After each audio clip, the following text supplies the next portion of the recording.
All right, so let's take a look at this problem here. We have a satellite of mass m in speed v0, moves in a stable circular orbit around a planet of mass m. Okay, draw a free body diagram and set up Newton's second law equations for this satellite. Okay, so only thing acting on it is gravity. Gravity acting towards the planet. And I'm going to write FG because it's not mg, right? It's a planetary body.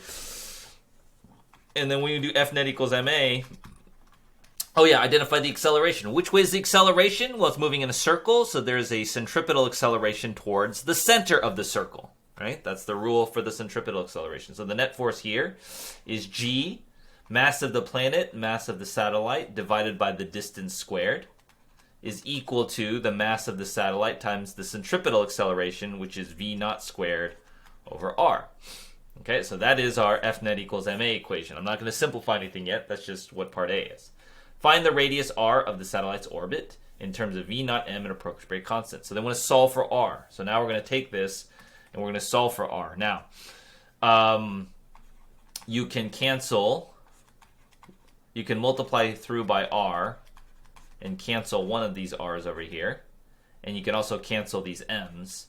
And you can multiply by the r up here, so you get gm is equal to v naught squared times r. And then you can divide the v naught squared and get r is equal to gm over v naught squared. And that is in terms of m, v naught, and appropriate constant. G is a constant. You're allowed to use that. So that is r.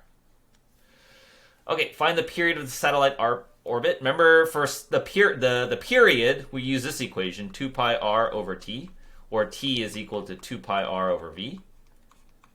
Now, r is, we got over here, gm over v naught squared, and then the velocity is just v naught. And then you could just multiply, instead of dividing by v naught, you could multiply by 1 over v naught, so you get 2 pi gm over v naught cubed is the period. Okay?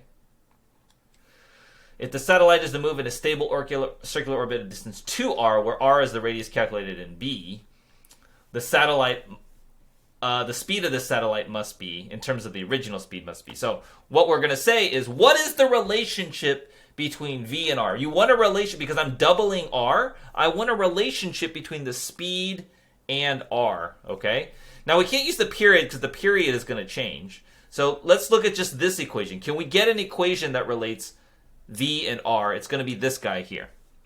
So instead of v naught, so what we're going to say is on this guy, we're going to double the radius.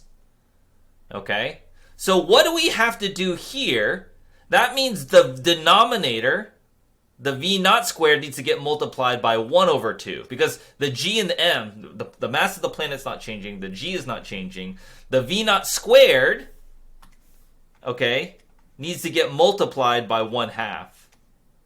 Okay, that's what we need to happen. Because if I multiply if I have the denominator, that will double the entire expression. That will double the whole thing. And that's what I want. I want to double r. Okay? The other way to think of it is you could solve for v0. Maybe there's a little bit easier way to do it. v0 squared is equal to gm over r. You could also rearrange this and say, well, I'm going to multiply this, or you could say v0 is square root of gm over r. So you could also think of it as I'm multiplying the r times 2, so this thing gets multiplied by 1 over square root of 2. Why? Because it's 2 on the denominator, and then there's a square root here. Right? So that's going to be v naught over root 2. Okay, that's that relational thing, that analytical part you want to get kind of good at. If I'm going to double or affect one, I want to know how it's going to affect the other side of the equation.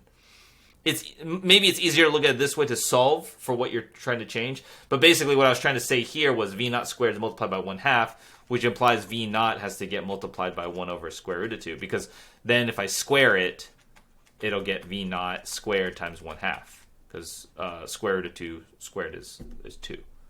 Right? Either way, same way you think about it is the v naught needs to get multiplied by 1 over root 2. Be there.